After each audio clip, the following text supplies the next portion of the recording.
Hi, everyone, and thank you for joining in this Facebook Live. And if you are watching this on replay, I hope you enjoy the comments. And please, I will be monitoring the comments, so by all means, be sure to keep commenting on the stream itself, and really looking forward to the conversation. So this is something new. I've never done a Facebook Live before. I've definitely watched them. So I'm just going to try and see how this works, and hopefully I'll get better at it, and that you all will be enjoying this too as well. So what I wanted to talk about today, and first of all, I'm Charlene Li. I'm an author and analyst, and I'm really very focused today on these days on writing my next book, The Disruptor's Agenda. And so what I wanted to talk about today is one of the biggest challenges that I see in organizations, which is how do you actually create disruption? And in particular, what are the product services? What are the customers you should be going at? How do you lay this out from beginning to end? How do you have a strategy for disruption?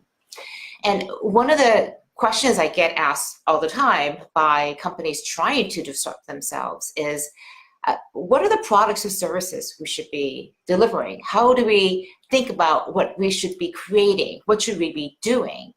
And I find that in many cases in my research, that the most disruptive companies start with a different question. They put their customers first.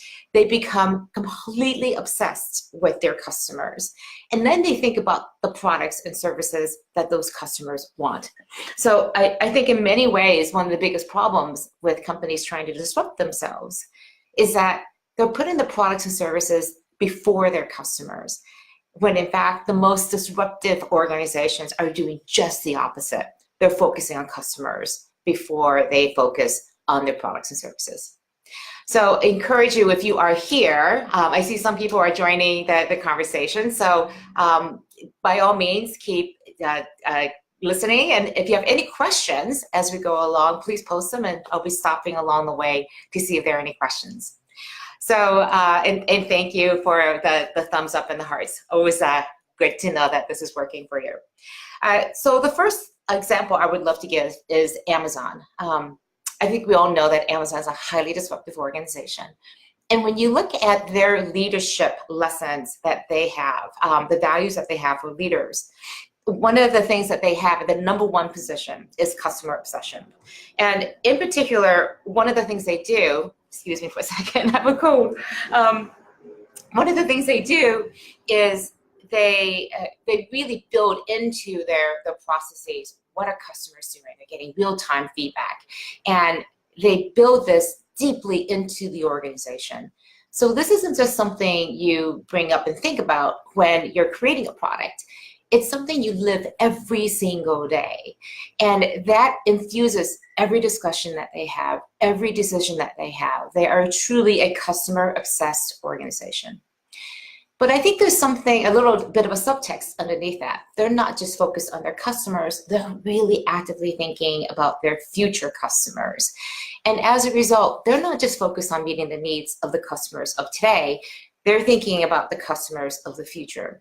And the one distinguishing thing, the only distinguishing thing that disruptive companies do super well compared to non-disruptive companies is that they focus on that future customer and the needs of that future customer. So I'll give you another example with Facebook. So one of the things that Facebook does is they again focus on customers, and I'll give you an example early on when they were competing as an up-and-comer against the 800-pound gorilla in the social media space, MySpace. Remember MySpace? Who has a MySpace account still? I actually have one still, and I check it every once in a while, but it's mostly entertainment focused. It's great, but if you're not entertainment focused, you're not going to be interested in MySpace. And Facebook is just so much more compelling. So one of the things that Facebook did early on was sort of an accident of their development. They created campus-based social networks.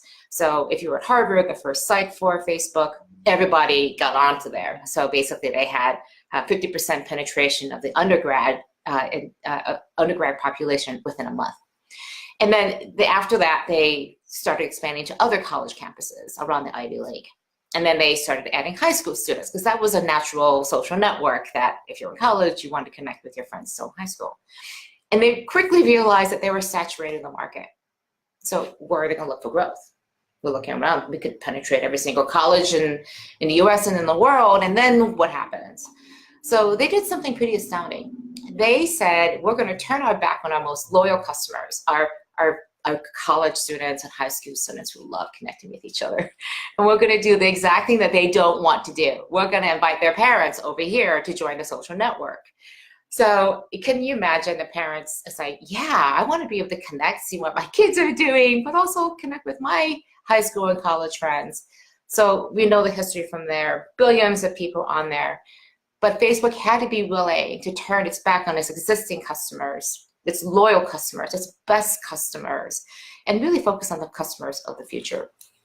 And if they were focused on the product instead, they would have suffered the fate of MySpace. So what did MySpace do in the face of all of this that was happening? They were focused on the product. They were focused on making it better, really doubling down on how do we make the MySpace experience even better for our customers. And while that was good, they were focused on the customers of today, not the customers of the future. So we know the history of Facebook and MySpace. In 2008, the two crossed paths. Facebook grew bigger than MySpace. MySpace reached its peak in 2008 and started declining after that. And MySpace is the behemoth that it is today. But one thing I want to also just give another example from one of our tech darlings of today is Netflix. And one of the things that Netflix has done is, again, back in, I'm forgetting the day, about 2013 or so, when they were moving from the red envelopes over to streaming. And one of the things they did is they introduced a very confusing two-tiered package that you would pay one set of subscriptions for streaming and another one for the red envelopes. So if you wanted to get your DVD still. And they really wanted to do this because the product demanded a more coherent way of paying for the service. And they wanted to elevate streaming and de-emphasize the red envelopes. What they didn't take into consideration was this felt like a doubling of the fees. It felt like very tone deaf in terms of understanding what customers did. What Netflix did is they put the product before they put the customers. And so in the explanation and the rollout, everything, it was just really bungled. And while Netflix apologized and tried to make this right, they tried renaming it different things, in the end, it was just really badly done because, again, they were trying to focus so much on moving the product forward, the service forward of the new subscription to streaming, rather than thinking and taking into consideration how are customers going to be thinking about this? How are they going to want to understand this? How is this product going to fit into their lives? So those are a couple quick examples. I just want to check the feed to see if there are any questions. None yet, which is fine. It looks like you all still are enjoying this. So what I wanted to do was to just end up with a few tips in terms of how to think about putting customers first before products and services. I think the first one is to look at your dashboard. Look at the actual dashboard that you have that guides your decisions on a day-to-day basis. What's on it? Are there product indications or are there customer metrics? How are you actually measuring and understanding what customers are needing, wanting, how strong your relationship is? I once was speaking with a CEO and I asked him, what's on your dashboard? Who are your customers? I mean, what's on your upper left-hand corner of your dashboard? And he kind of blushed and he was embarrassed and he goes, it's inventory turns. Inventory turns were what he was focused on. Historically, because they made products, they were focused on how many products were shipping. And I said, what would it take to replace inventory turns, a product point of view of the world, with a customer view of the world? And so he went back and said, okay, what are the customer metrics that really are going to drive our business? How do we need to be thinking and looking at our business from a perspective of much more customer-centric, customer-obsessed than being product-focused?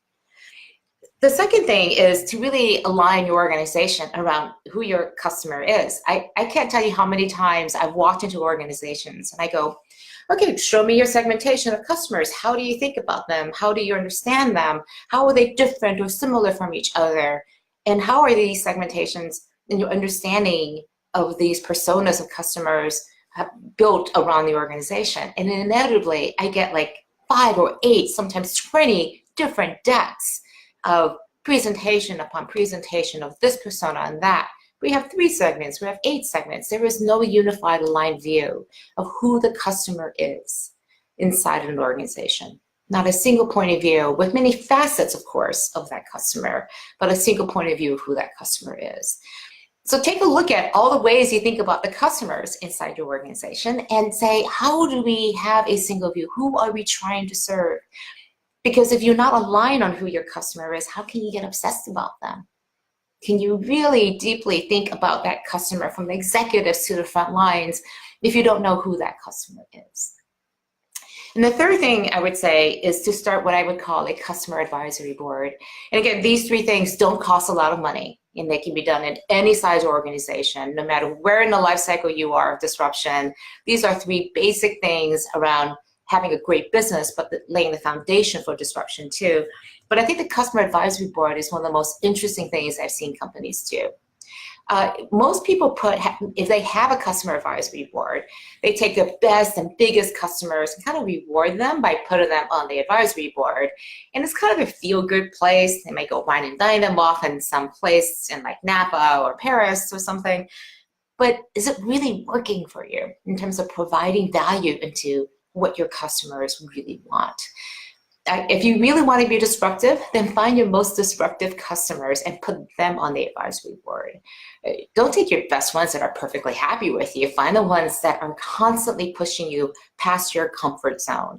The ones that you know who they are. They're the ones who call up the customer service department or call up your account manager and say, you know, you really disappointed me with this last update. This new product you just rolled out, it isn't at your your normal level of excellence. You need to do this differently. So they're still very much on your side, but they just hold you to a totally different standard. And you also know that they're at the front edge of what customers are going to want in the future. So they will tell you where those leading indicators are. They will tell you where you need to bring the company. And then very importantly, give that customer advisory board, give your CAB a voice into the organization. Make sure that the executives hear what they say, are attending those, again, all levels, even your board. And then also make those findings from the CAB meetings available to the front lines. Because when they encounter customers with similar issues and needs, they can amplify them and elevate them into the organization. So those were my sort of prepared comments. This is a quick test of Facebook Live. I hope you enjoyed it. And by all means, I'm going to keep doing this, get better at it. I will be doing this in again about another 2 weeks or so, continuing with these talks around disruption. So encourage you to, if you're watching this on replay, to add comments to what I talked about. Would love to hear what you're thinking. And especially if you have examples of companies who are doing a great job of putting customers before products and their services, by all means, please let me know. You can find me on all the various social channels with my handle, Charlene Li, with my name, and even just comment right here into this Facebook Live stream. I really look forward to talking with you all in the future. Thanks and take care. Bye-bye.